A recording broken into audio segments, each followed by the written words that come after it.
पुंडलिकवरदार विठ्ठल श्री ज्ञानदेव तुकाराम पंढरीनाथ भगवान की जय। माऊली ज्ञानेश्वर महाराज की जय। जगद्गुरु तुकाराम महाराज की जय। सद्गुरुनाथ भगवान की जय। हरि ओम तत्सत।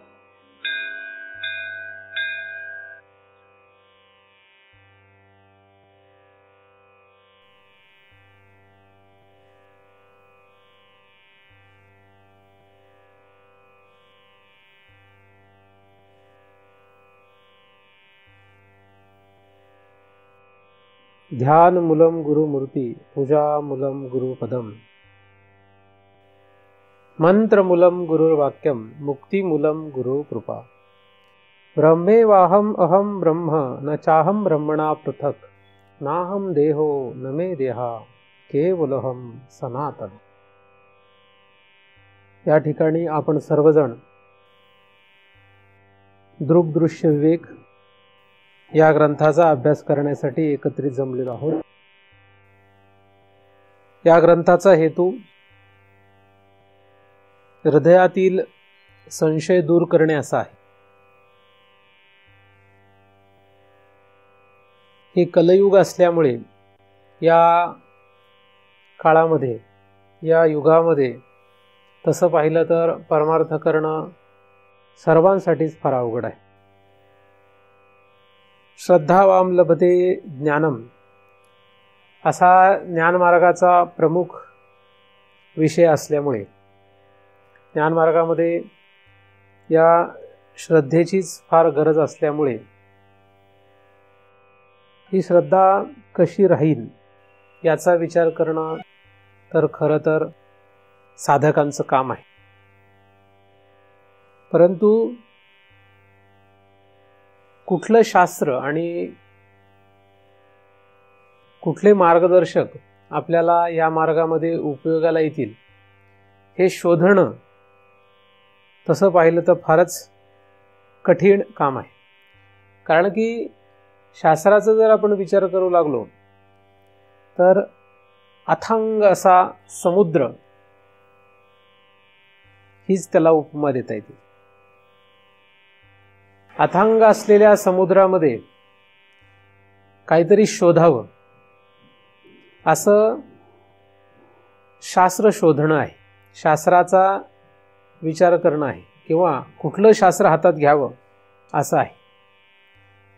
त्यातल्या त्यात जे कुठलं शास्त्र आपल्या हातात लागेल त्या शास्त्रामधूनही आपल्याला समुद्रातून एखादं रत्न बाहेर काढावं अशा प्रकारे त्या शास्त्रातून शोध घेणे आहे। त्यामुळे या काळामध्ये खरं तर फारच अवघड विषय होऊन बसलेला आहे। परंतु तो काळाचा महिमा आहे, त्याच्यामध्ये आपण काही बदल करू शकत नाही। आपल्या हातामध्ये एकच गोष्ट आहे, ती म्हणजे प्रयत्न करणे। दुसरं आपल्या हातामध्ये काहीच नाही। मार्गदर्शक सुद्धा योग्य कोण यावरही फार मोठी अडचण आहे। या बाबतीत मी जेव्हा विचार करू लागतो तेव्हा मला असं वाटतं की जर आपण योग्य असू तर आपल्याला योग्य शास्त्र हाताला लागेल, आपण जर योग्य असू तर आपल्याला योग्य मार्गदर्शक भेटतील। आपल्या अधिकारानुरूप आपल्याला शास्त्र आणि मार्गदर्शक भेटणार आहे। त्यामुळे आपल्यामध्ये जशी गती होते, आपण जसं जसे पुढे पुढे सरकतो त्याप्रमाणे आपल्या हातात शास्त्र आणि मार्गदर्शक मिळतात। आपली जशी अधोगती होते त्याप्रमाणे आपल्या हातामध्ये शास्त्र आणि मार्गदर्शक मिळतात।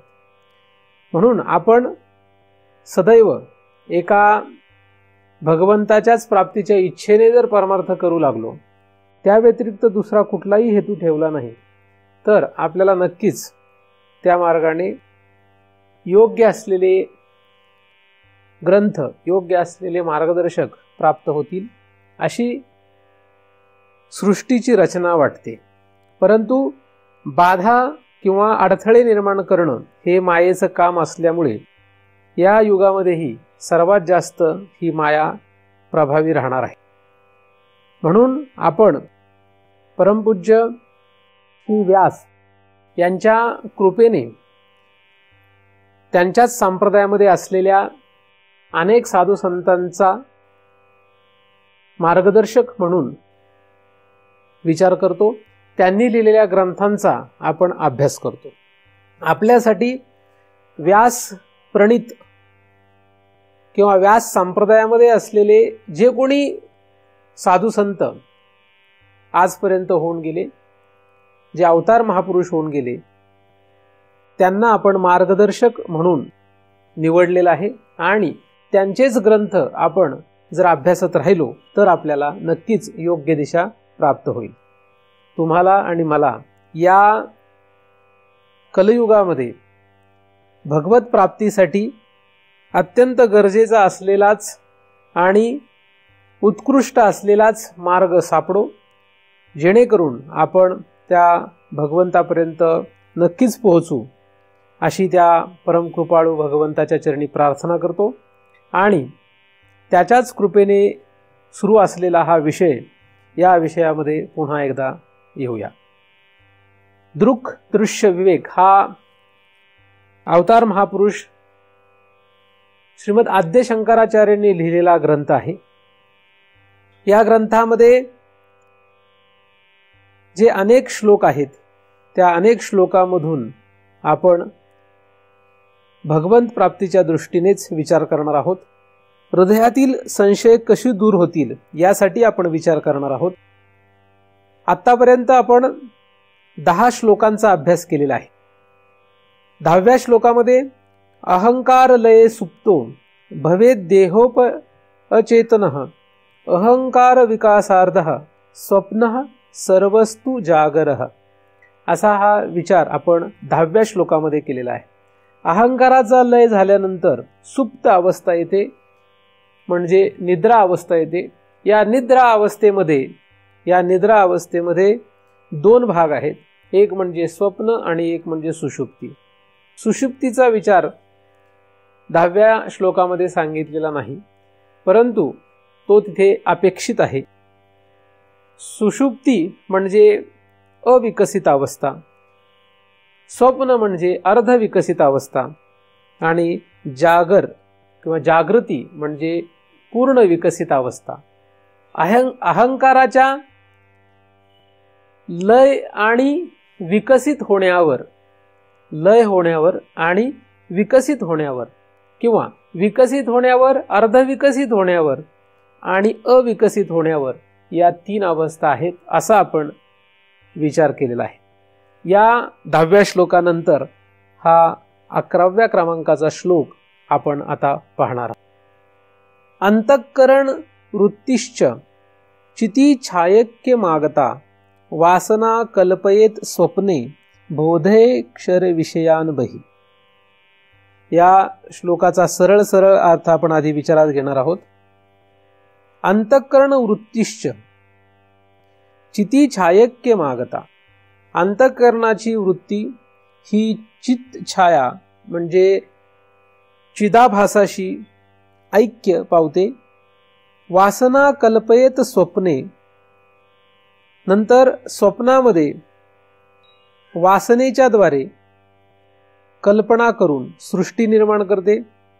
बोधय क्षर विषयान बही, आणि बाहेर म्हणजे बाह्य विषयामध्ये किंवा बाह्य विषयांची रचना करून बोधे क्षर विषयांबही म्हणजे जागृती निर्माण करते.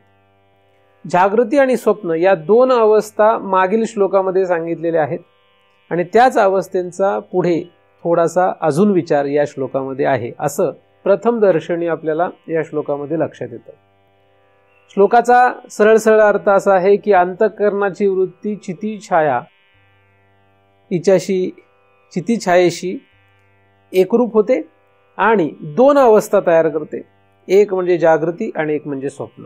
स्वप्न अवस्था, या स्वप्न अवस्थेमध्ये वासना कल्पयेत, वासने आणि कल्पना, कल्पयेत या शब्दाने आपण कल्पना असा एक शब्द घेऊ शकतो. वासना आणि कल्पना असे 2 शब्द त्या ठिकाणी आपल्याला पाहता येतील. स्वप्न अवस्थेसाठी त्यांची गरज आहे. बोधेक्षर विषयान बही, या ठिकाणी जागृत अवस्था घेणं अपेक्षित आहे. आणि जागृत अवस्था ही जी तयार होते, ही जागृत अवस्था बाह्य विषय निर्माण करून किंवा बाह्य विषयांना भोगण्यासाठी विशिष्ट प्रकारचे इंद्रिय निर्माण करून, शरीर निर्माण करून ही भोगली जाते, असं आपल्याला सरळ सरळ दिसतं. आता याचा आपण विचार करणार आहोत. अंतःकरण, अंतःकरण वृत्ती. आता अंतःकरण वृत्ती म्हटलं की त्यामध्ये आपण अहंकार, मन, बुद्धी, चित्त असं घेत असतो. मागील श्लोकामध्ये अहंकार असा शब्द आहे, त्याच्या मागील श्लोकामध्ये सुद्धा अहंकार असा शब्द आहे. अहंकार लये सुप्तो, म्हणजे अहंकाराचा लय झाल्याने सुप्त अवस्था येते. अहंकार अर्धविकसित अवस्थेमध्ये स्वप्न असतं आणि अहंकाराच्या अविकसित अवस्थेमध्ये सुषुप्ती असते. अहंकाराच्या विकसित अवस्थेमध्ये जागृत अवस्था असते, असं आपण पाहिलेलं आहे.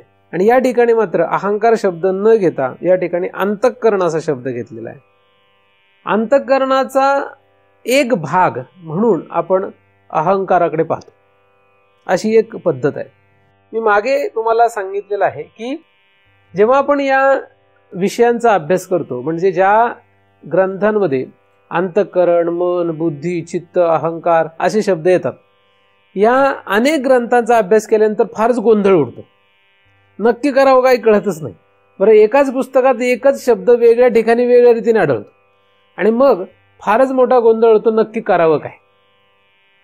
त्यामुळे त्याला काहीतरी एक आधार पाहिजे, काहीतरी त्याच्यावर एक निर्णय पाहिजे, काहीतरी तात्पर्य पाहिजे असं वाटतं.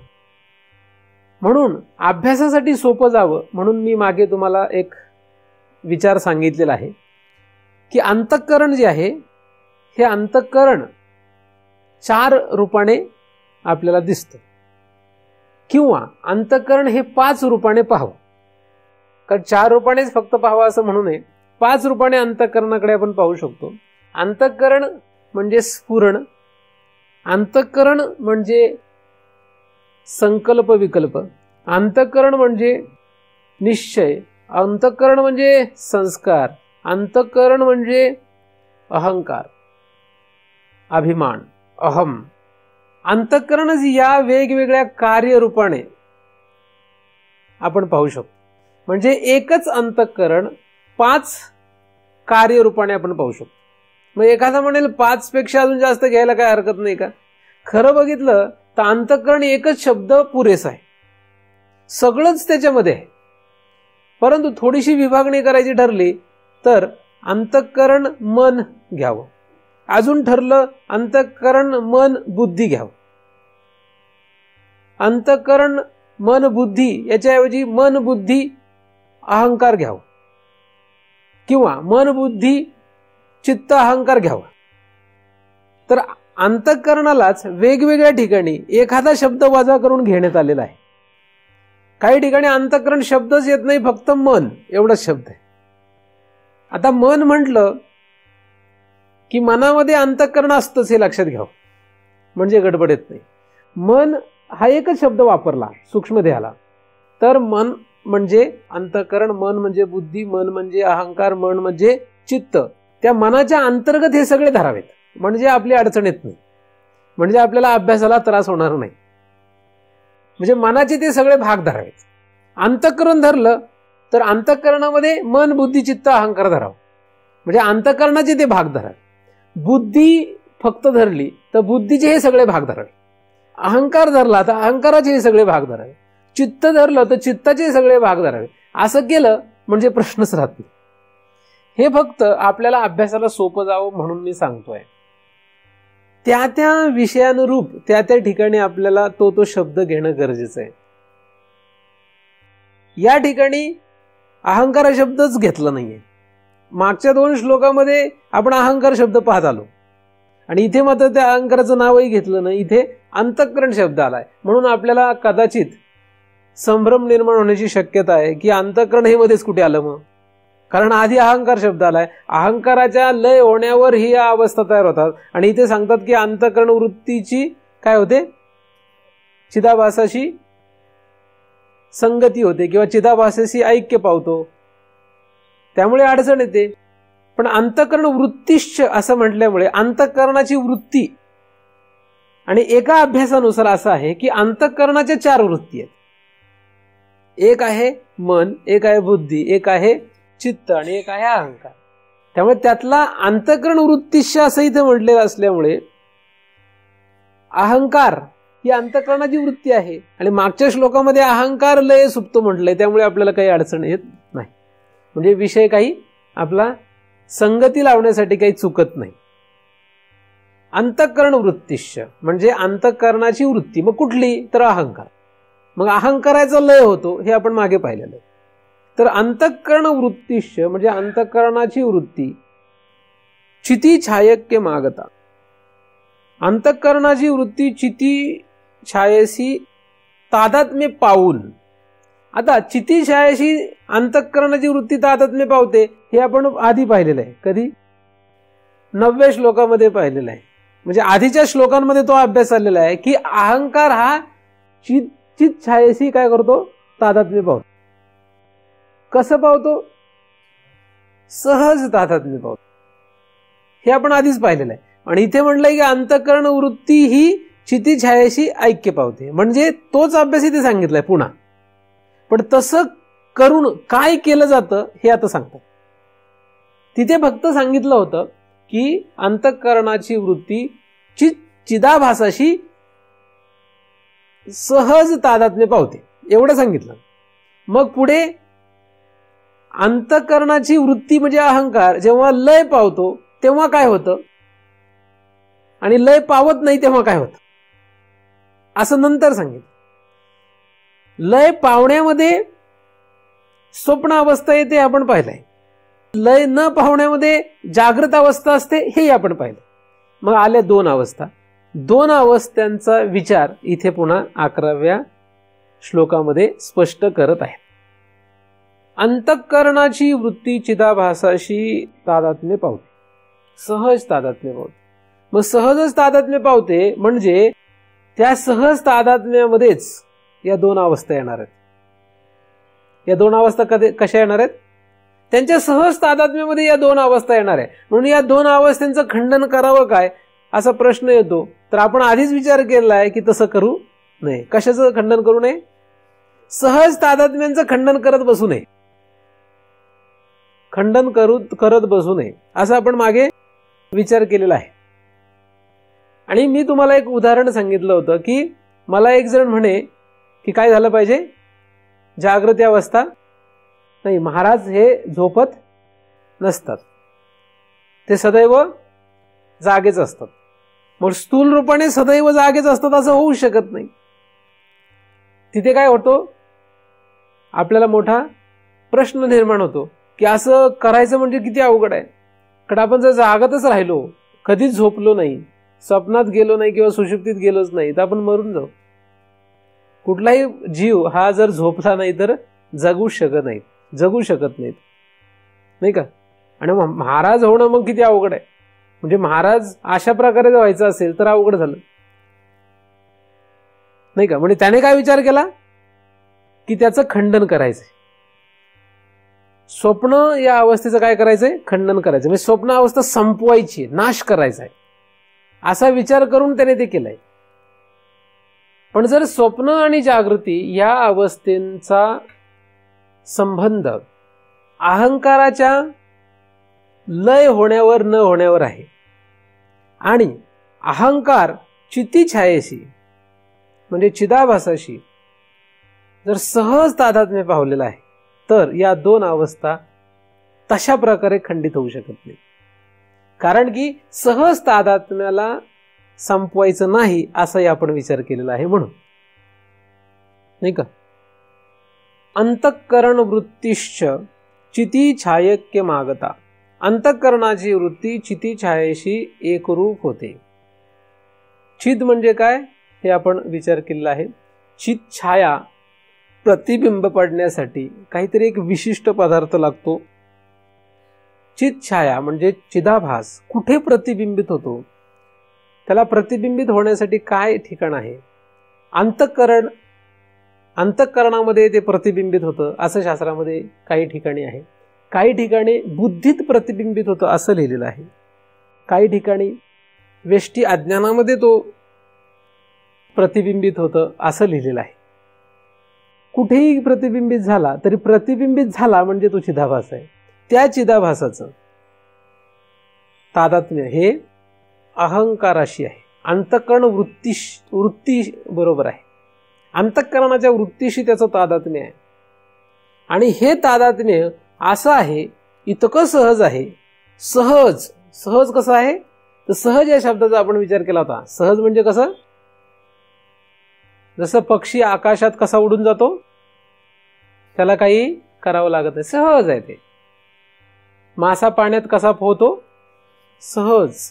आपल्याला प्रयत्नाने पोहावं लागतं. माशाला पाण्यामध्ये आपल्याला श्वासोश्वास घेता येत नाही, माशाला श्वासोश्वास सहज घेता येतो. ही सहजता आहे, सहज आहे, त्याला काहीच करावं लागत नाही, त्याला कुठलाही प्रयोग करावा लागत नाही. आपल्याला जर पाण्यात जायचं असेल, समुद्राच्या तळाला जायचं असेल तर आपल्याला ऑक्सिजनचे सिलेंडर घेऊन जावे लागतील. आपल्याला वातावरणात वर जायचं असेल तर आपल्याला ऑक्सिजनचे सिलेंडर घेऊन जावे लागतील, नाही का? आकाशात उडायचं असेल तर आपल्याला विमानात बसावं लागेल, पॅराशूट लावावं लागेल, काहीतरी करावं लागेल. सहज होणार नाही ते. तर सहज म्हणजे काय, जगामध्ये अनेक गोष्टी सहज असतात, पण कोणाला काय सहज आहे हे सांगता येत नाही. आणि जे सहज आहे त्याच्या व्यतिरिक्त आपण काय करायला लागलो की आपल्याला दुःख तयार होतं. सहजच्या विरुद्ध गेले की दुःख. जे सहज आहे ते जर केलं नाही तर दुःख तयार होतं. म्हणजे आपल्याला दुःख मिळायला नकळतपणे एक कारण काय, जे सहज आहे त्याच्या आपण विरोधात आहोत, त्याच्या विरोधात आपण प्रयोग करतोय, प्रयत्न करतोय, म्हणून आपल्याला दुःख आहे. असो, तो एक अवांतर विषय आहे. तर सहज असलेलं हे जे तादात्म्य आहे हे असं तादात्म्य आहे. मग असं तादात्म्य असल्यानंतर नुसत्या सहज तादात्म्यावर दोन अवस्था तयार झाल्या असं काही म्हणता येणार नाही. त्या सहज तादात्म्यामधून अजून दोन गोष्टी तयार झालेल्या आहेत, आणि ते म्हणजे एक जागृती आणि एक म्हणजे स्वप्न. त्या सहज तादात्म्यातून तयार झालंय असं इथे लिहिलंय. पहिल्या चरणामध्ये इथे लिहिलंय की सहज तादात्म्य आहे, जे आधीच आपण अभ्यासलंय, त्याची फक्त मी आठवण करून दिली, त्याच्यावर आपण बराच विचार केलेला आहे. पहिल्या चरणामध्ये फक्त पुन्हा तेच लिहिलंय, अंतःकरण वृत्तिश्च चिती छायक्य मागता. चिती छायक्य, ऐक्य, चिती आणि चिती छाया आणि अंतःकरण वृत्ती यांचं ऐक्य. पण त्या ऐक्यानंतर काय झालं आणि कसं झालं याचा विचार या पुढच्या चरणात आहे. वासना कल्पयेत स्वप्ने. वासना कल्पयेत स्वप्ने, वासनेच्या द्वारे कल्पना करून स्वप्न पाडलं, वासनेच्या द्वारे कल्पना करून स्वप्न निर्माण केलं. स्वप्न ही अवस्था कशी तयार केली हे सांगितलं. तीनच शब्द आहेत. सहज तादात्म्य हा आधीचा विषय आहे. स्वप्न का तयार झालं, स्वप्ने म्हणजे स्वप्न काय तयार होतं इथे, वासना कल्पयेत स्वप्ने. पण त्याला आधी संबंध काय, अंतःकरण वृत्तीश्च चिती छायक्य मागत. अंतःकरणाची वृत्ती चिती छायेशी एकरूप होऊन वासनेच्या द्वारे कल्पना करून स्वप्न निर्माण करते. असं या पहिल्या चरणातल्या अभ्यासानंतर दुसऱ्या चरणातला पहिला भाग आहे. अंतःकरणाची वृत्ती चिती छायेशी तादात्म्य पाहून वासनेच्या द्वारे कल्पना करून स्वप्न ही अवस्था तयार करते. वाक्य संपलं. याचा आपल्याला विचार करायचा. स्वप्न आपण सगळेजण पाहतो. स्वप्न खरं असतं का खोटं असतं, स्वप्न खरं असतं का खोटं असतं. स्वप्नामधलं सगळं खरं असतं असं समजणारे काही लोक आहेत. काही लोक स्वप्नातलं खरं मानत नाहीत, ते म्हणतात स्वप्न काही खरं नसतं. काही लोक स्वप्नातलं स्वप्नापुरतं खरं मानतात, जागृतीत खरं मानत नाहीत. असे वर्ग आहेत. आता आपण ज्या संप्रदायामध्ये आहोत, आपल्याला जवळचं संप्रदाय म्हणजे वारकरी संप्रदाय. तुकोबांना त्यांच्या गुरूंनी स्वप्नात मंत्र दिला आणि स्वप्नातच गुरु झाले, आणि मग जागृतीत जागृतीमध्ये त्यांनी दुसरा गुरु केला नाही. स्वप्नातला गुरु हाच खरा गुरु ठरला आणि माझा संप्रदाय तोच आहे असं ते म्हणतात. आता हे पाहिल्यानंतर अशा प्रकारे जर आपल्या समोर उदाहरण असेल तर आपल्याला स्वप्न खरं मानावं का खोटं मानावं? आपण काय करावं? स्वप्नाला खरं मानणार का खोटं मानणार? कारण आपण ज्या संप्रदायाला जवळ आहोत त्या संप्रदायामध्येच स्वप्न दृष्टांत हा खरा धरलाय. त्यामुळे खोटं असतं स्वप्न असं म्हणणार कसं? असा मोठा प्रश्न येतो का नाही प्रश्न? स्वप्नामध्ये जे काही दिसतं हे स्वप्नामध्ये दिसलेलं खरं का खोटं हा खरंच मोठा प्रश्न आहे. स्वप्नामधल्या कितीतरी गोष्टी जागृतीत घडताना लोकांनी पाहिल्यात. काही लोक स्वप्नात जे पाहतात ते जागृतीत घडतं. मग काही लोकांनी त्याचा हिशोब करायला सुरुवात केली आणि मग पहाटे पडलेली स्वप्न खरी होतात असं काही लोक म्हणायला लागले.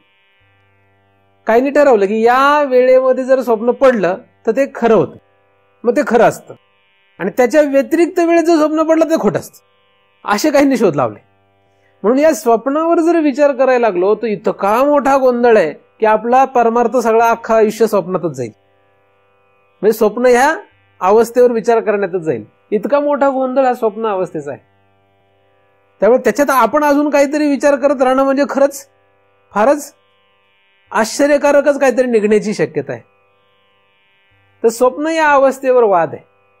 स्वप्न अवस्थेवर वाद आहे तसं जागृत अवस्थेवर पण वादच आहे. पुढे गेल्यावर ते कळतं.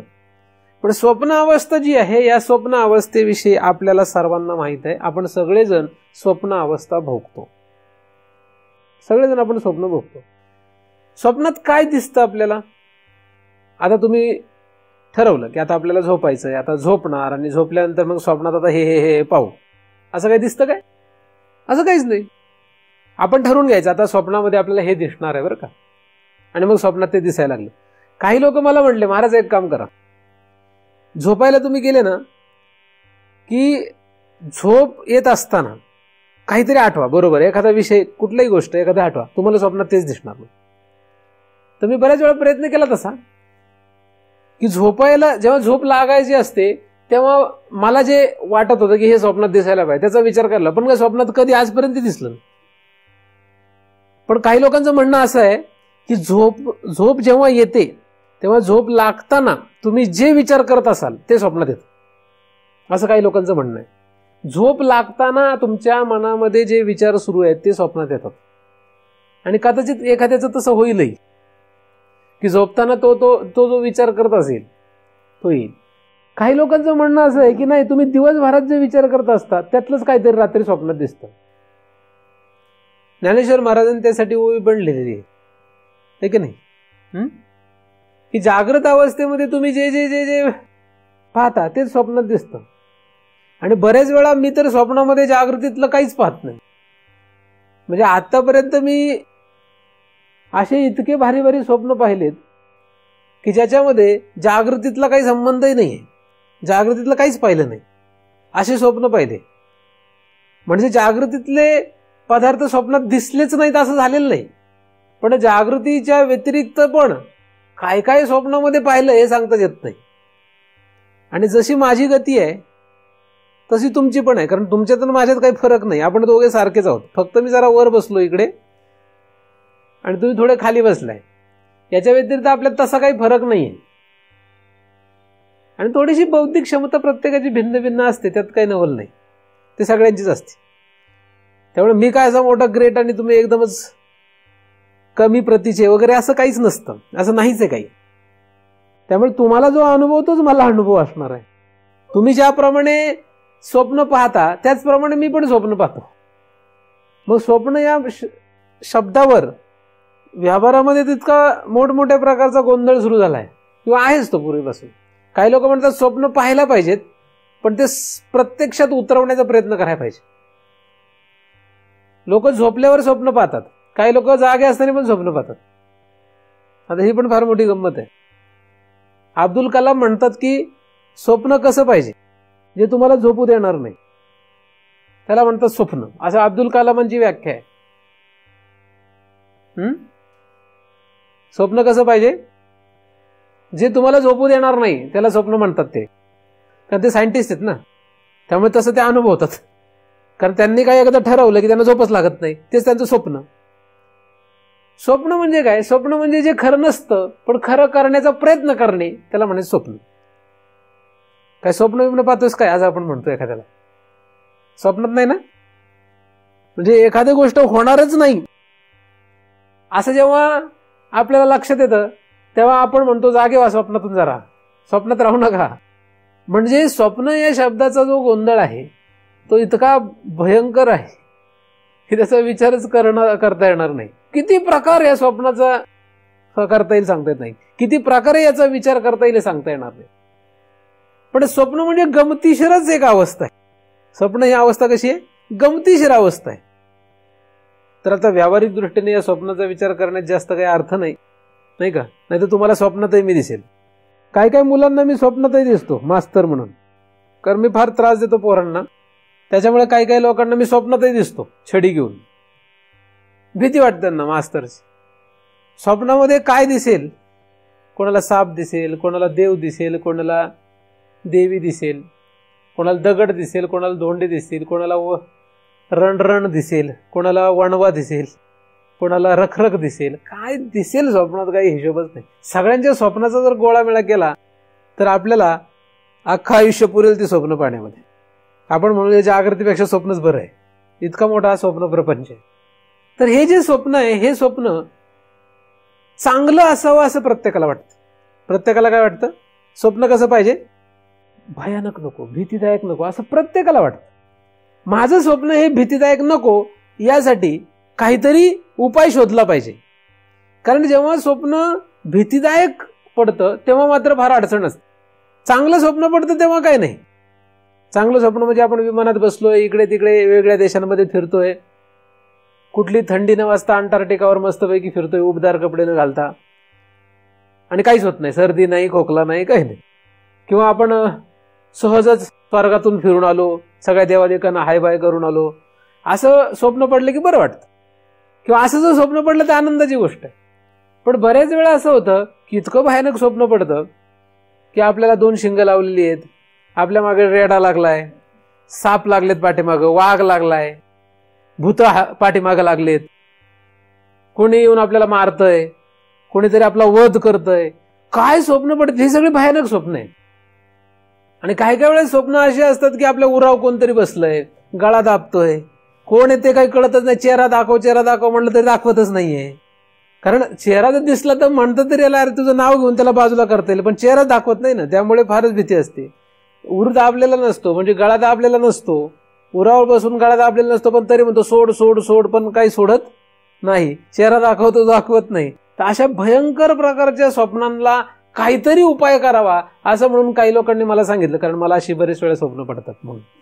तर मला एकाने सांगितलं की डोक्याजवळ काय घ्यायचं, डोक्याच्या खाली काय घ्यायचं, चांबड्याची चप्पल घेऊन झोपा म्हणे तुम्ही. आता म्हटलं मी चप्पल घरात आणत नाही, डोक्याखाली कधी घ्यायचो, नाही का? म्हटलं नको, काय नको, तुझ्याकडेच राहू दे तुझा उपाय. तर असं काही लोक काय उपाय सांगतील या स्वप्न अवस्थेसाठी, म्हणजे स्वप्न असंच पाहिजे यासाठी काही प्रयोग आहेत, आणि स्वप्न असं नको म्हणून काही प्रयोग आहेत. अशी गमतीशीर स्वप्न अवस्था आहे. तुम्हाला सगळ्यांना चांगली स्वप्न पडोत, आणि मला पण चांगली स्वप्न पडोत, आहे का नाही? असं कुठल्या देवाला मागावं? कुठल्या देवाला मागताच येणार नाही. स्वप्नाला देवच नाही कोण, नाही का? स्वप्नाचा वालीच नाही कोण की याला मागावं की चांगलं स्वप्न पडू दे, नाही का? जागृतीमध्ये तरी बरेच देव आहेत की ह्याला हे मागता येतं, जिलेबी दे, ह्याला मागता येतं अमकं दे तमकं दे, काही मागता येतं. मला खायला दे, मला नोकरी लागू दे, मला चांगला पगार मिळू दे, माझं लग्न होऊ दे, मला मुलं बाळ होऊ दे, काही देवांना मागता येतं, बरेच देव वगैरे सगळं काही. पण स्वप्नात मला असं दे असं मागायला कुठलाच देव नाही. त्यामुळे फार मोठी अडचण आहे. का मागितलंय कधीतरी की मला स्वप्नात चांगली बायको मिळू दे, स्वप्नात माझी खायची प्यायची कुठली चिंता नसू दे, असं कधी मागितलंय का तुम्ही कुठल्या देवाला? असं काही केलेलं नाही. किंवा व्यवहारात असा काही उपाय केलाय की मला चांगलं स्वप्न पडावं म्हणून मी रोज काबाड कष्ट करतो, स्वप्नामध्ये मला कुठल्याही प्रकारची अडचण राहू नये, पोट भरायची अडचण राहू नये, किंवा पैशांची अडचण राहू नये, कपड्यांची अडचण राहू नये, म्हणून मी व्यवहारात खूप काम करतोय, असं कोणी दिसलंय? काहीच नाही. स्वप्नामध्ये काही नाही, स्वप्नामध्ये काम न करता खायला मिळतं. स्वप्नामध्ये मुलगी पाहिलेली पण नसते तरी तिच्याशी लग्न होऊन जातं. लग्न झालेलं नसतं तरी मुलं बाळा होतात स्वप्नात. आजा पंजा होतो हा स्वप्नात. आज तो 10 वर्षाचा. 10 वर्षाचा मुलगा स्वप्नात आजोबा होतो. काही संबंधच नाहीये. असला गमतीशीर स्वप्नाचा विषय आहे. आणि तरी काही लोक त्याला म्हणतात खरं आहे स्वप्न. काय होईल स्वप्नात हे कोणाच्या बापाला सांगता येणार नाही. बापाला म्हणजे शहाण्या माणसाला कोणालाच सांगता येणार नाही की स्वप्नात काय होणार आहे. काहीतरी सांगतो. कोणी सांगावं की मी सांगतो स्वप्नात आता असं होणार आहे. स्वप्न पडल्यानंतर जर आपण ते एखाद्या ज्योतिषाकडे किंवा कोणाकडे तरी देवऋषाकडे घेऊन गेलो की बाबा हे स्वप्नाचा काहीतरी अर्थ सांग, कारण जातात बरं का लोक. काही लोक मला पण येऊन विचारतात, महाराज मला स्वप्न असं पडलं, काहीतरी सांगा अर्थ याचा.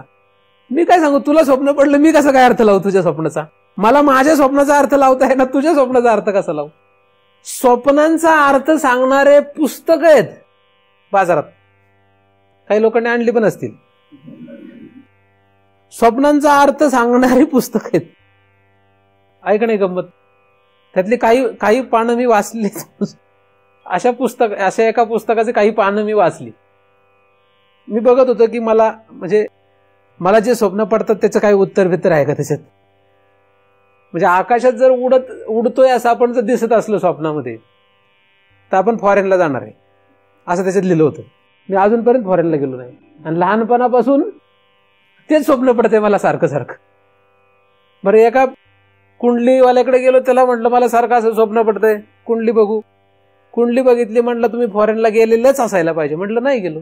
अहो असं होऊ शकत नाही. म्हटलं तुम्ही गेलेलेच असणार फॉरेनला. म्हटलं गेलेलंच नाही आजपर्यंत, चान्स आला होता पण नाही गेलो.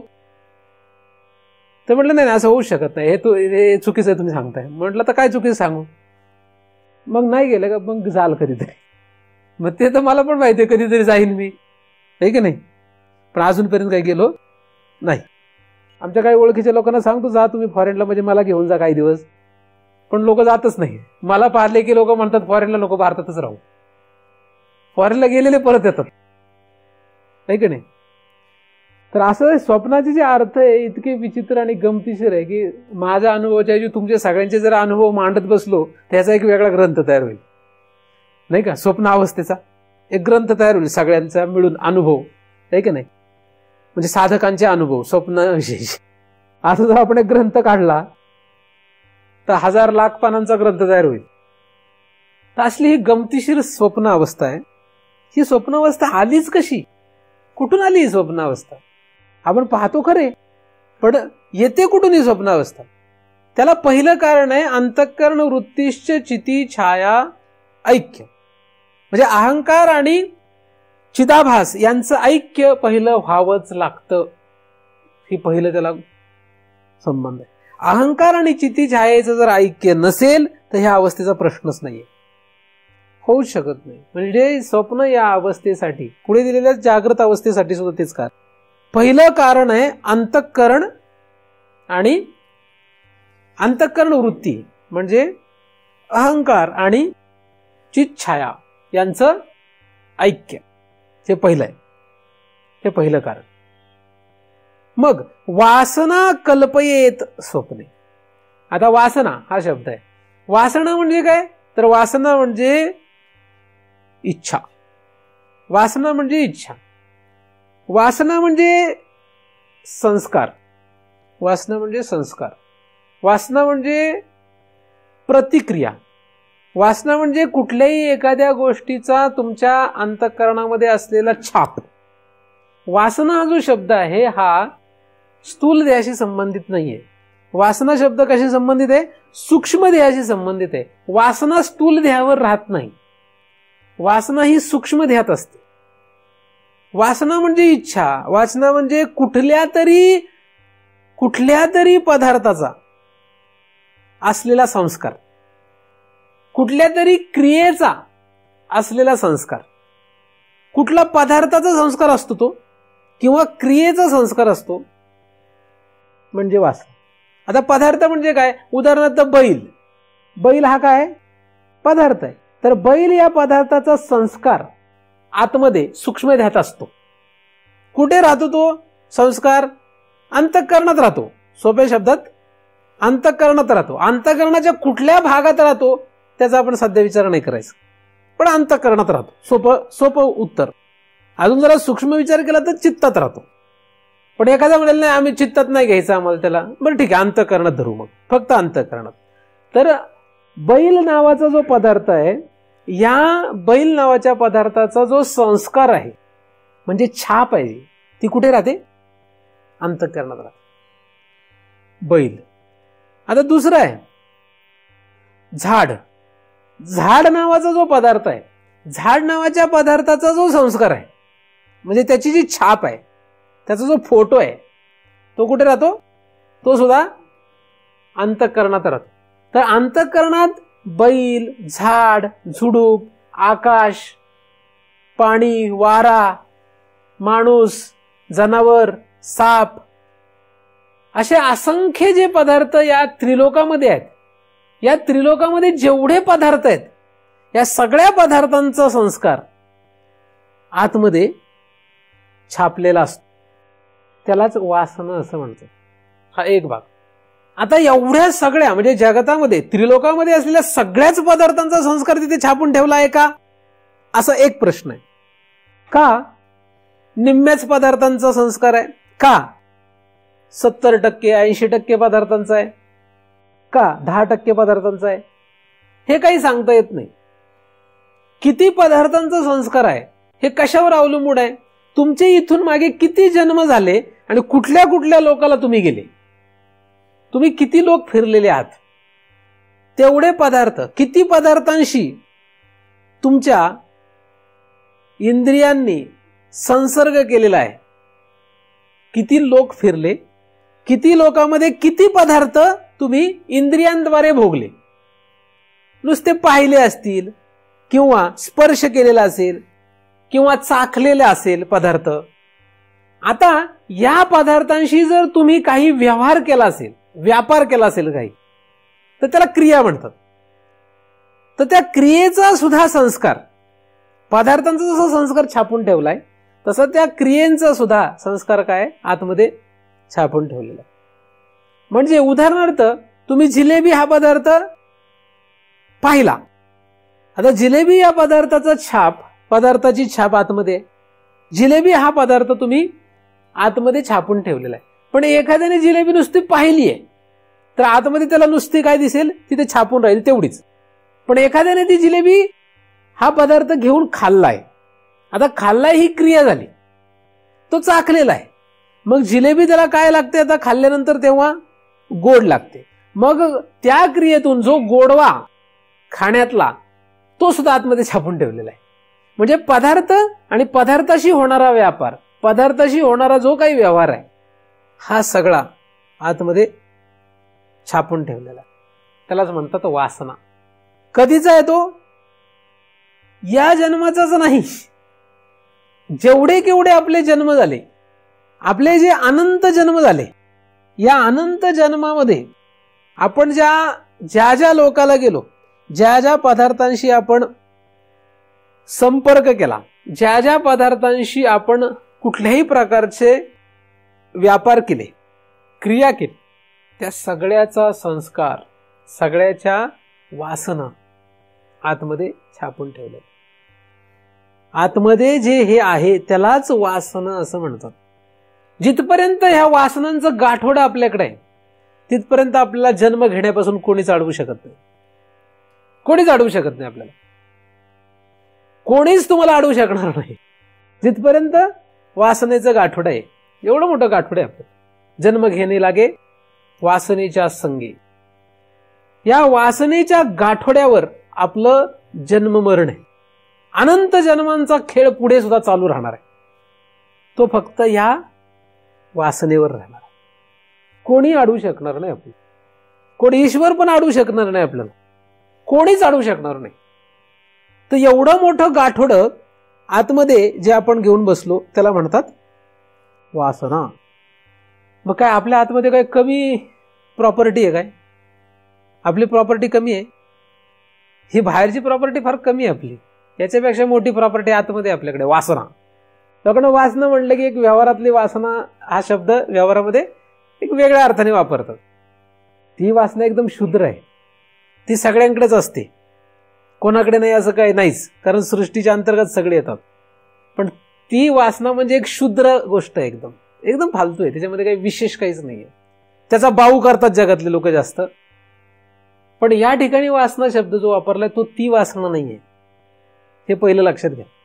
जगामध्ये ज्या वासनेचा बाऊ झाला म्हणजे होणार, तो त्यात काही नवल नाही. ती वासना म्हणजे ही वासना नाही. या वासनेच्या अंतर्गत ती वासना म्हणजे बिंदू मात्र आहे, कणभर आहे ती. मग जे लोक त्या कणभर वासनेच्या साठी परेशान झालेत आणि काय करावं आणि काय करू नये असं करत करत करत करत मेले, त्यांना या वासनेचा कधी विषय सुटायचा आहे नाही का? ह्याचा विषय कधी संपणार? पण तो काही विषय महत्वाचाच नाहीये. व्यवहारातल्या वासना ज्या आहेत त्या अनेक असतात. खाण्याची वासना, जिलेबीच खायची वासना, अमकच खायचंय तमकच खायचंय, अमकच पाहायचंय तमकच पाहायचंय, अमकच कपडे घालायचे तमकेच कपडे घालायचे, असंच राहायचंय तसंच राहायचं, हे सगळे वासनाच आहेत. हे अशा असंख्य वासना आहेत व्यवहारामध्ये. पण या सगळ्या असंख्य वासना तर या वासनेचा एक भाग आहेत. या वासना एक भाग आहेत. आपल्याला कुठल्या वासना संपवायच्यात? कुठले कपडे घालावेत? कुठले कपडे घालतो माणूस? हा मोठा प्रश्न निर्माण होतो मला बऱ्याच वेळा. कुठले कपडे घालावे? मग असेच घालावे आणि तसेच घालावे, याच्यात मनुष्य अडकून राहिलेला असतो. बरेच लोकांची तीच प्रॉब्लेम आहे. कुठले कपडे घालावे ही वासना आहे आणि बऱ्याच वेळा आयुष्यभर हाच विचार करत राहावा लागतं, हे घालू का नको घालू, घालू का नको घालू, घालू का नको घालू. तिथेच गुरफटत जातो. म्हणजे पॅन्ट शर्ट घालू का धोतर शर्ट घालू, साडी घालू का पंजाबी ड्रेस घालू, पंजाबी ड्रेस घालू का जीन्स पॅन्ट घालू, काय कशात अडकत जातो जीव, काय सांगताच येत नाही. वासना आहे ती. मग हे काय म्हणतील ते काय म्हणतील, फार मोठी अडचण आहे. मग हे खाऊ का ते खाऊ, हे खाताना जर कोणी पाहिलं तर काय करणार? मनाला तर काही पटत नाही, पण खाल्ल्याशिवाय तर घरात नाही. वडापाव, गरम भजी, आहे की नाही, काय आहे. मग बरं ते खायला जरी लागलो, हातात जरी घेतला तर लगेच फॅमिली डॉक्टर मध्ये आलेलं लक्षात येतं, लिहिलं असतं त्याच्यामध्ये, वडापाव हा घातक आहे आतड्यांसाठी, कुठल्या तेलात तळलेला असतो माहित नाही, खायचीच फार इच्छा झाली तर घरी तळून खा. घरी विचारलं बायकोला तर ती म्हणते बाहेर जाऊन खा, एवढा जोर आलाय तर. आणि फॅमिली डॉक्टर मध्ये लिहिलंय खाऊ नका. काय कुठून आपल्या वासनेला शॉक बसेल हे काय सांगताच येत नाही, आहे की नाही? आणि या वासना सोडवण्यामध्ये मरून जाणार आपण, मरणार आपण सगळेजण. कुठली आली ही वासना? स्थूल देहाच्या इच्छा पूर्ण करण्यामध्येच आपण मरणार सगळेजण, तुम्ही काय मी काय. या वासनेचा विचार करायला वेळ नाही. स्थूल देहाच्या इच्छा पूर्ण करायची. संध्याकाळी काय खायची ही इच्छा आहे, ही काय चिंता आहे. संध्याकाळी काय खावं, उद्या कसं जगावं, सगळे लोक आले तर काय कसं वागावं, अशा प्रकारे स्थूल देहाची उठाठेव करणे. जागृतीमध्ये स्थूल देहाची उठाठेव करण्यामध्येच, मग त्या वासनांच्या पूर्ती करण्यामध्येच. वासनापूर्ती होईल ना माहित नाहीये, वासनापूर्ती होईल का नाही माहित नाही. लोक आयुष्यभर काम करतात, काबाड कष्ट करतात, नोकरीमध्ये काबड कष्ट करतात, ग्रॅच्युटी फंड सगळं काहीतरी मिळून एक 10-15 लाख मिळतात. उदाहरण सांगतोय. बायको म्हणते आयुष्यभर नुसतं आपण वैताग काढलाय, चला सिंगापूरला जाऊन येऊ. तो म्हणते 2 लाख रुपये जाणार, जाऊ देत 8 लाख राहतील ना शिल्लक. अजून 2 ताळकी नातेवाईक टपलेलीच असतात. हा एकदा रिटायर झाला की त्यातले 2 लाख मला कसं देईन, घर बांधायला काढल्या, पोरीचं लग्न आहे, अमकय तमकय, दुसऱ्याच्या वासना सुद्धा आपल्या पैशाने पूर्ण होणार. एवढा गोंधळ आहे या वासनेमध्ये. बरं एखादी गोष्ट करायचं, हा काय म्हणेल तो काय म्हणेल, नाही का? मला तर पूर्वी मास्तर झालो म्हणून फार वाईट वाटायचं. का? एक मुलगी मला म्हणे की आमच्या बाईंचा मला फार राग येतो. बाईंचा म्हणजे शाळेमध्ये शिकवलेली बाई. म्हटलं का ग? ती म्हणे मी तिला पाणीपुरी खाताना बघितली. तेव्हापासून माझ्या तर डोक्यातच गेली ती. म्हटलं मास्तर पाणी म्हणजे मास्तरीन बाई ती पाणीपुरी खातानाही नाही बघितली म्हणून हिचं डोकं फिरलं आणि ही आयुष्यभरासाठी तिने तिच्यावर काट मारली. तर म्हटलं का असं का? पण नाही, ती सांगत होती आम्हाला बाहेरचं काय खायचं नाही. तिने काय सांगितलं होतं, ती म्हटली शाळा शिकवताना आम्हाला सांगत होती, शिकवत होती वर्गात, अजिबात बाहेरचं काही खायचं नाही. जर खाताना कोणी दिसलं तर छडीनी मारीन.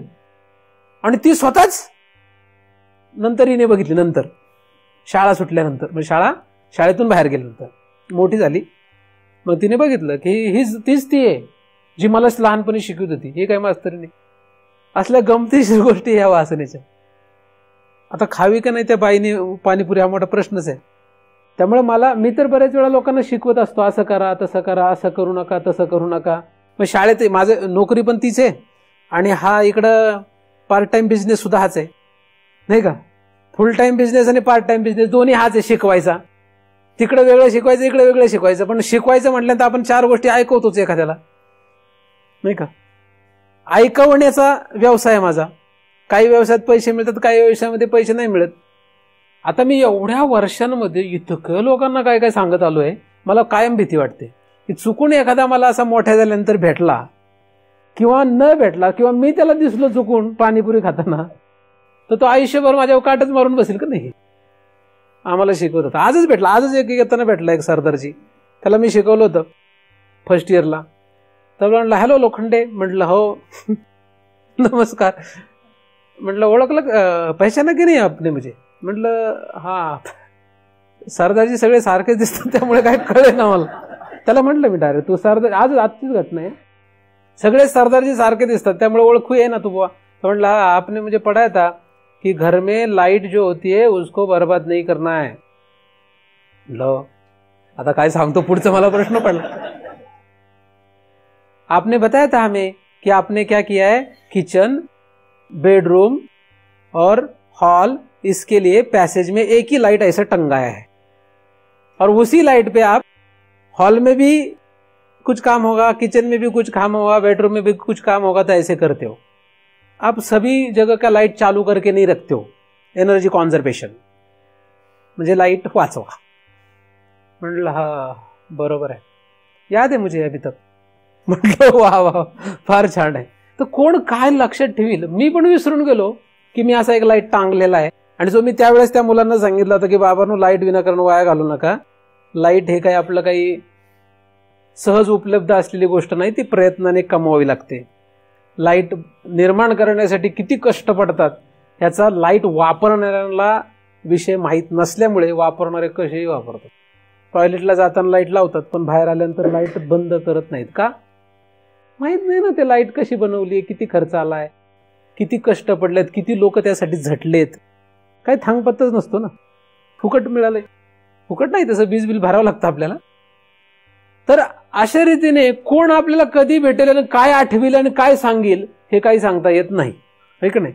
आणि कोण कुठल्या इच्छा घेऊन जगेल म्हणजे वासना, हे काही सांगता येत नाही. पण या वासनापूर्तीमध्ये अख्खं आयुष्य संपून जातं. त्यामुळे या वासनेचा विचार करायला वेळ नाही. वासनापूर्ती करण्यामध्येच जगू नका.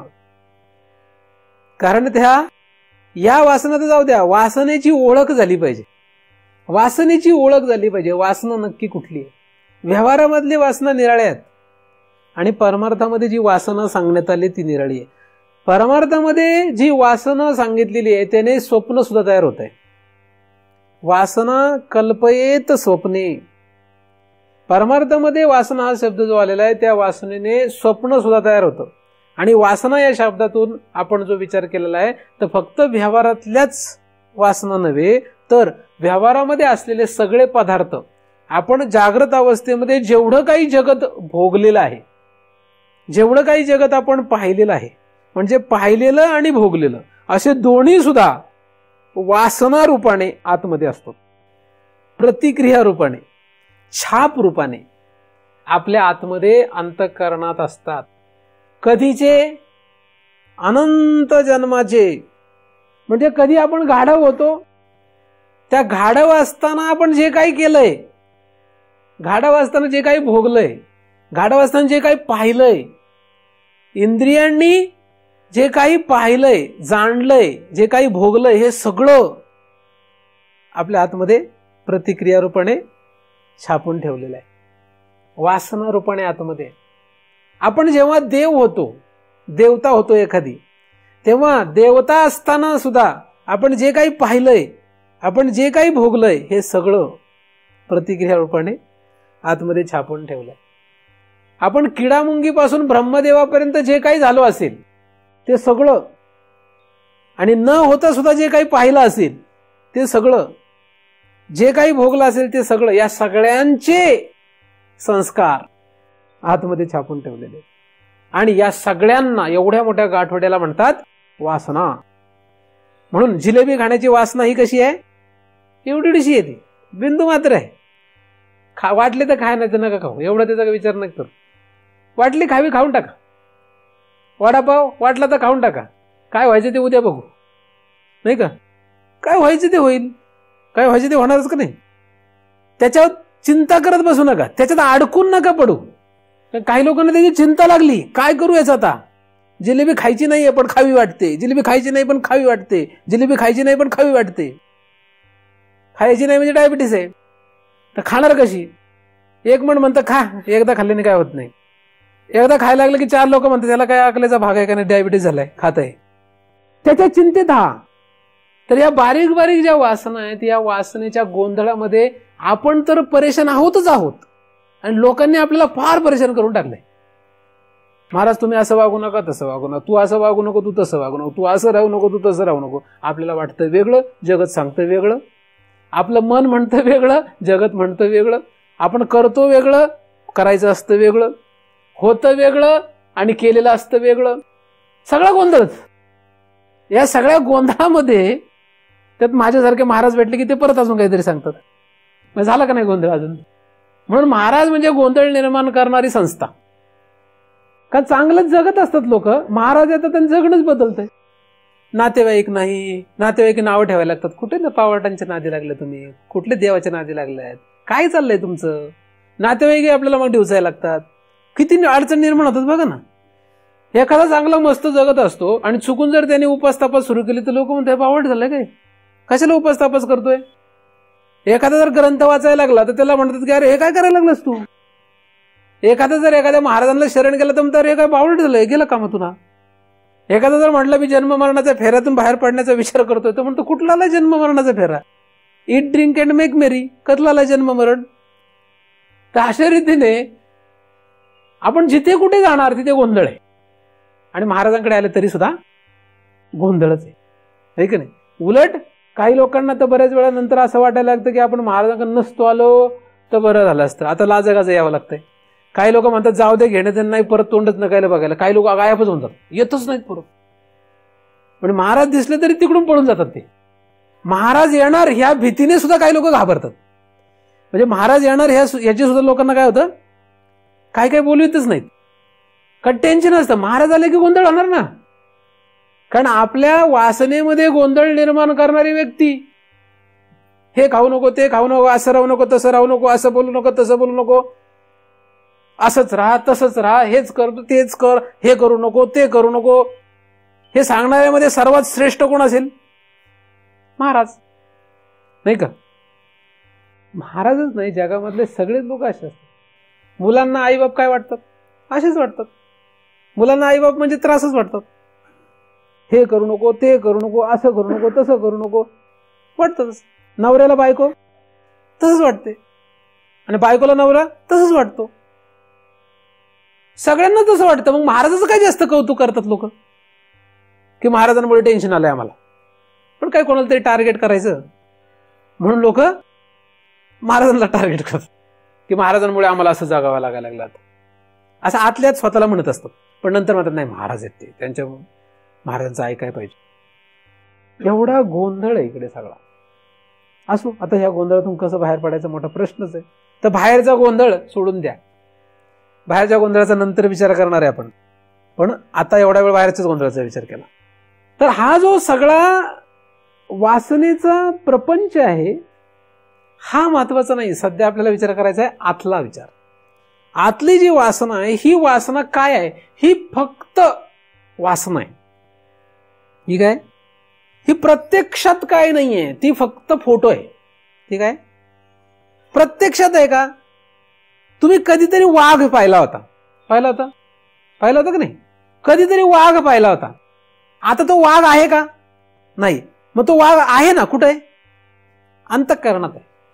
अंतःकरणात तो संस्कार रूपाने वाघ आहे. म्हणून एखादा म्हणला वाघ आला तरी आपण काय म्हणतो? घाबरतो. का?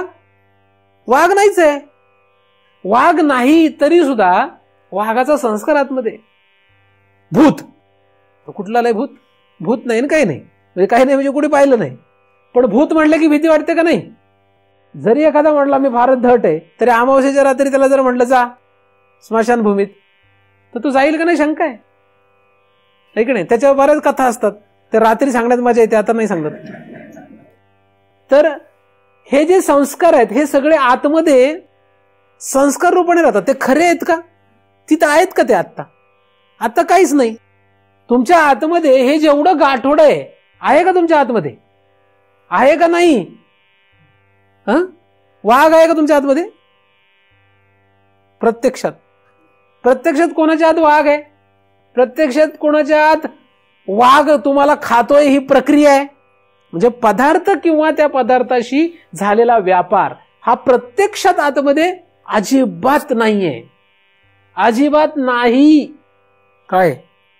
अजिबात नाही. तो जो आहे तो फक्त कल्पना मात्र आहे. म्हणून वासना कल्पयेत. ते कसं आहे? फक्त कल्पना रूपाने येतो. प्रत्यक्षात काहीच नाहीये. प्रत्यक्षात नाहीच. काय? संस्कार, वासना जे अनंत, एवढा मोठा गोंधळ, हा सगळा एवढा मोठा गोंधळ कुठे? आतमध्ये, अंतःकरणामध्ये. कसा आहे? फक्त संस्कार रूपाने. प्रत्यक्षात नसल्यामुळे त्याला आपण इथे शब्द काय वापरतो आहोत? कल्पना. कल्पयेत, कल्पना मात्र येतो, कारण प्रत्यक्षात नाही. प्रत्यक्षात जे नसतं त्याला कल्पना म्हणतात. खरं नाहीये ते. आहे पण खरं नाही. आहे इंद्रधनुष्य, आहे पण खरं नाही.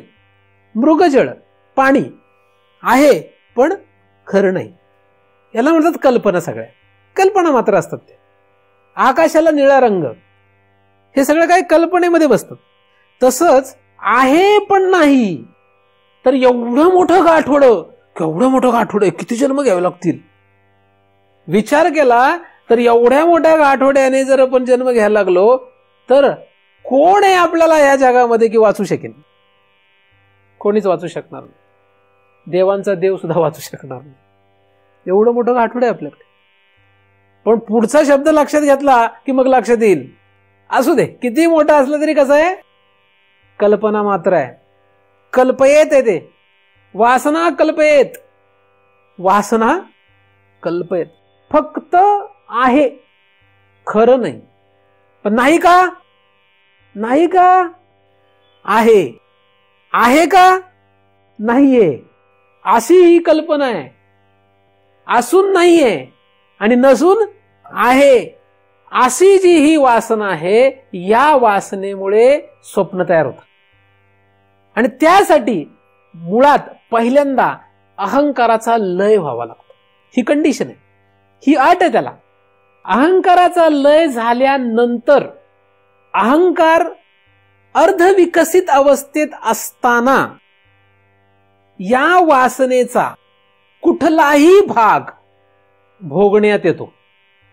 कोण भोगतो हा विषय सध्या नाही, पण तो भोगण्यात येतो. म्हणजे तो पदार्थ कुठलाही, काही सांगता येत नाही कुठला, कुठलाही भाग पाहण्यात येतो, भोगण्यात येतो, काही होतं. अहंकाराच्या अर्धविकसित अवस्थेमध्ये, म्हणजे अहंकार लय झाल्यानंतर अर्धविकसित जी अवस्था आहे, त्या अवस्थेमध्ये अंतःकरणाची वृत्ती आणि चितिछाया यांच्या ऐक्याने या वासनेचा, या कल्पनारूपी, कल्पयत असलेल्या, कल्पनारूपी असलेल्या वासनेचा जो भोग होतो त्याला स्वप्न असं म्हणतात. फक्त अहंकाराने अर्धविकसित होणं गरजेचं आहे. अहंकार पूर्ण विकसित असला तर वेगळं होणार आहे. अहंकार अर्ध विकसित झाला म्हणजे अहंकार लय पाहून अर्ध विकसित झाला की लगेच काय होणार, असा भोग होणार. मग या स्वप्नात काय दिसणार, काय दिसेल? या गठोड्यातलं कुठलं वर येईल कधी वर येईल हे सांगू शकत नाही, कोणीच सांगू शकत नाही, कोणीही सांगू शकत नाही. त्याला कुठलाही क्रम नाही. म्हणजे आत्ता आपण स्वप्न पाहायला लागलो की आत्ता आपण म्हातारे असतो आणि पुढच्या क्षणाला एकदम बारीक बारीक लहान होतो, त्याच्या पुढच्या क्षणाला लगेच एकदम तरुण होतो, त्याच्या पुढच्या क्षणाला मरून जातो आणि पुन्हा जन्मतो स्वप्नातच. आणि पुन्हा माणूस होतो आणि माणूस झाले की आपल्याला बैलाचं डोकं दिसतं. आपल्याला कोणाचं डोकं लावलंय? बैलाचं. आणि आपले हात बघायला लागतो तर 2 हाताचे जे 10 हात आहेत आपल्याला. काही त्याला कुठला संबंध नसतो. का? असं का होतं? का होतं असं? असं का होतं? उदाहरणार्थ तुमच्याकडे एक टेबल आहे. या टेबलवर एक टेबल आहे. एका टेबलावर तुम्ही अनेक वस्तू ठेवल्या. किती वस्तू ठेवल्या? आमच्याकडे एक मास्तर होते, गमतीशीर मास्तर.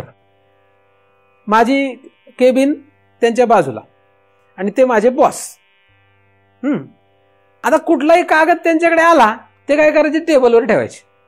कुठलाही कागद आला कुठे ठेवायचा? टेबलवर. मी माझ्याकडे कुठलाही कागद आला तर काय करतो? पहिल्यापासूनच कुठलाही कागद आला की तो काय कागद आहे यानुसार कुठली फाईल आहे त्या फाईलमध्ये टाकतो. अशी माझी पद्धत आहे काम करण्याची. म्हणून मी ज्या दिवशी नोकरीला लागलो त्या दिवसापासून आजपर्यंत मला कुठलाही कागद म्हटला तर मी 5 मिनिटात देतो. किती मिनिटात देतो? 5 मिनिट. खूप झालं अर्धा तास झाला.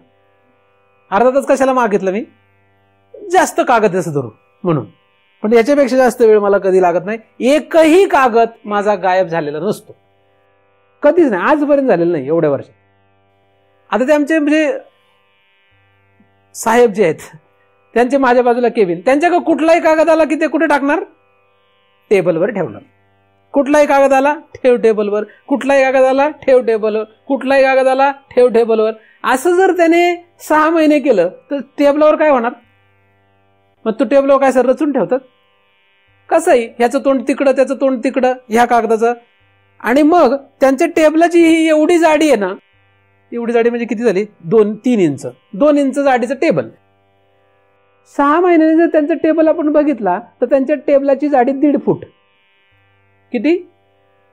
आणि 1.5 फूट. आणि टेबल जसं लाकडाचा बनवताना व्यवस्थित जाडी असते तसं नाही, मध्येच त्यांचा असा डोंगर, म्हणजे टेबलावर डोंगर साचलेला. ही प्रत्यक्षातली घटना सांगतोय मी. डोंगर. आता त्यांच्याकडे गेलो किंवा त्यांना त्यांच्या साहेबांचा फोन येतो, अहो हा कागद आहे तो ह्या असं मागे घडलं होतं, तो कागद जरा बघा आणि घेऊन या, जरा आपल्याला त्याच्यावर विचार करायचा. आता लगेच हे पळत येतात, अहो बघा हे आपला असा एक कागद होता, तो कागद अहो मी तर मला तुम्ही दिलाच नाही, तो तुमच्याकडेच आहे, तुमच्याकडे तिकडे या, इकडे या. म्हटलं हालो बघा, 2 महिन्यापूर्वी हा कागद आपल्याला साहेबांनी वरून दिला होता, तो तुमच्याकडे नाही माझ्याकडेच आहे, पण आता माझ्याकडे तर ह्या 1.5 फुटाच्या डोंगरात येतो. आता शोधायचा कसा? आता उंदीर जरी सोडला तिथं तरी तो उंदीर सुद्धा तो कागद शोधू शकणार नाही ना. मग आम्ही हा कागद काढायचा, हा आहे का? नाही, मग तो वर ठेवायचा. हा कागद काढायचा, हा आहे का? नाही. हासा गोंधळ. ह्या गोंधळात हे इकडं पडलं ते तिकडं पडलं, ह्याच्यामध्ये 2 तास गेले तरी कागद काही सापडायचं नाही. पण एका कागदासाठी काय काय पाहिलं? सगळे नाही पाहिलं. काय पाहिलं हे त्यांनाही माहित नाही, मलाही माहित नाही. अशा घडलेली घटना सांगतो. स्वप्न असंच आहे. आपण काही कुठलीही क्रिया केली, कुठलाही पदार्थ पाहिला की लगेच अंतःकरणात जातो, चित्तामध्ये कपाट केलंय, त्या कपाटामध्ये फाईल केल्यात आणि त्याच्यात वाघ आहे ना, चला हिंस्त्र पशुमध्ये टाका. साप हिंस्त्र पशुमध्ये, चांगला वाईट, चांगला वाईट, शुभ अशुभ, असं काही करत नाही आपण. आपल्याला हेच माहित नाही काय शुभ आणि काय अशुभ. आपल्याला हेच माहित नाही पाप काय पुण्य काय. आपल्याला हेच माहित नाही चांगलं काय वाईट काय. जे काही आहे, जे काही दिसतंय ते सगळं घे आणि टाक टेबलवर, घे आणि टाक टेबलवर, घे आणि टाक टेबलवर. आणि मग अचानक अहंकार लय सुपतो आणि मग स्वप्न पडतं आणि मग बघतो आता काय बघू, मग टेबलवरचं शोधतो काय. मग माणसालाच गायीचं डोकं आणि गायीला कुत्र्याचं डोकं, कशाला काय दिसेल काही शोभत नाही. याला म्हणतात स्वप्न. आहे की नाही? आमच्या ते साहेबांच्या टेबलावर जसं ठेवलेलं आहे तसं आपल्या अंतःकरणामध्ये हे सगळे गाठोड वतून बसलोय आपण, वतून ठेवलंय असंच. आता काय तुम्ही स्वप्न पाडण्याचा विचार करा, नाही तर काही करा. कुठला कागद कधी काम करायला लागेल काही सांगता येत नाही. टेबलचा उपयोग ते ठेवण्यासाठी फक्त करायचे, बाकीचं काम कुठे करायचे त्यांचं त्यांनाच माहिती. म्हणजे लिहिण्याचं विण्याचं काही सांगताच येत नाही कुठे लिहितील, आणि लिहिलेला कागद कुठे ठेवतील हे पण सांगू शकत नाही. मग तो मला आठवड्यातून 4 वेळा त्यांच्याकडे हे शोधायला जायला लागायचं की हा कागद कुठे आहे आपला. नाही का? मग काय काय कागद मागच्याच आठवड्याचे कागद काही काही वेळेस लगेच सापडायचे, पटकन लगेच सापडाय. तसं या जन्मातले काही काही गोष्टी आपल्या स्वप्नात दिसतात लगेच, पण काही काही गोष्टी अशा दिसतात की या जन्मात त्याचा काही संबंध नसतो. ह्या जन्मामध्ये आपण जे गोष्टी पाहिल्या नाही, ऐकल्या नाहीत, केल्या नाहीत, ह्या सगळ्या स्वप्नात भोगतो आपण, आणि बऱ्याचशा गोष्टी या जन्मातल्या सुद्धा करतो. नाही की नाही? तर अशा रीतीने हा स्वप्न प्रपंच आहे. स्वप्न का पडतं? अहंकार हे सुप्तो. अहंकाराची अर्ध विकसित अवस्था. अंतःकरण वृत्तीश्च चिती छायक्य मागता. अंतःकरण वृत्तीचा चिती छायेशी जो संबंध ऐक्य होतं, त्या ऐक्याच्या द्वारे, सहज संबंधाच्या द्वारे हा भोग होणार आहे.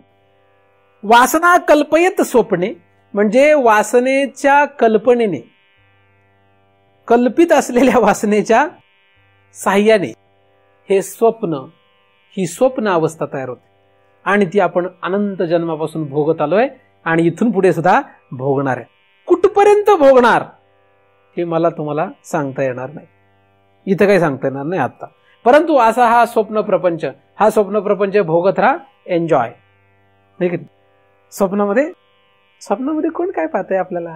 स्वप्नामध्ये आपल्याला पाहिजे ते करता येतं, जागृतीत करता येत नाही. स्वप्नामध्ये फक्त आपण असतो, स्वप्नामध्ये दुसरं कोणी नसतं. स्वप्नामध्ये कधीही आपल्याला कोणीही त्रास द्यायला नसतं. असं जरी जागृतीत वाटलं तरी स्वप्नात कोण येईल सांगता येत नाही, है की नाही? तर अशा रीतीने हे स्वप्न आहे, या स्वप्नातून काय व्हा? सावध व्हा, असं म्हणता येणार नाही. फक्त या ठिकाणी एवढंच सांगता येईल की अशा रीतीने स्वप्न तयार होतं. वासना कल्पयेत स्वप्ने. या रीतीने आपण आजच्या चिंतनामध्ये स्वप्न या अवस्थेचा विचार केलेला आहे. स्वप्न या अवस्थेचा अनेक रीतीने आपण विचार करू शकतो. स्वप्न या अवस्थेचा विचार करायला लागलं तर मी तुम्हाला आधीच म्हटलेलं आहे की आपल्याला लाख पानांचा ग्रंथ लिहिता येईल. त्यामुळे या स्वप्न अवस्थेवर जास्त बोलण्यात काही अर्थ नाही. परंतु आपल्याला गरजेप्रमाणे आत्ताच्या देशकाल आणि पात्रानुसार जो अर्थ या स्वप्न या अवस्थेचा निर्माण झाला, हा अर्थ ज्यांच्या कृपेने, ज्या महात्म्यांच्या कृपेने निर्माण झाला, त्या महात्म्यांच्या चरणी हा अर्थ अर्पण करतो आणि इथेच पूर्णविराम. पुंडलीकवरदा हरी विठ्ठल श्री ज्ञानदेव तुकाराम. पंढरीनाथ भगवान की जय. माऊली ज्ञानेश्वर महाराज की जय. जगद्गुरु तुकाराम महाराज की जय. सद्गुरुनाथ भगवान की जय.